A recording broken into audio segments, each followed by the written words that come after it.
هي ليه محافظة القاهرة اتسمت القاهرة؟ في رأيين، الرأي الأولاني بيقول إنها علشان تقهر الأعداء، الرأي الثاني بقى مرتبط بالفلك، إن لما جوهر الصقلي جه يبني القاهرة تصادف وجود المريخ في السماء، المريخ معروف عنه إن هو القاهر فاتسمت القاهرة.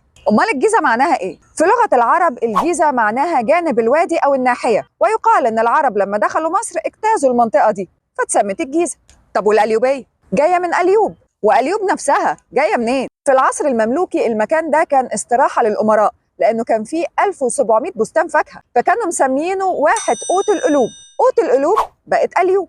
والدقهلية؟ الدقهلية بقى نسبة لقرية قديمة كانت موجودة زمان اسمها دقهلة. مصر كانت متقسمة أقاليم، ودقهلة كانت قاعدة في إقليم من الأقاليم دي، فتسمى الإقليم كله على اسمها الدقهلية. طب ويعني إيه المنوفية؟ كلمة المنوفية نسبة لمدينة منوف، اللي هي جاية من الكلمة المصرية القديمة بونفر، وفي القبطية بقى اسمها منوف، يعني المكان الجميل. يعني إيه مطروح بقى؟ مطروح بقى نسبة لشيخ مدينة طرابلس الليبية، كان اسمه أبو يحيى رافع ابن مطروح التميمي. في مرة سافر من ليبيا للسعودية علشان يحج، فمر على الصحراء الغربية واستقر فيها كام يوم علشان يريح شوية، فأمر الرجالة بتوعه إن هم يبنوا في المكان ده بير، والبدو كانوا مسميين المنطقة دي بير مطروح، وبير مطروح اتحولت بعد كده لمرسى مطروح. وقال له هو صحيح سوهاج اتسمت على اسم تور وهاج؟ لا دي حكاية طويلة قوي، استناها الفيديو الجاي بقى.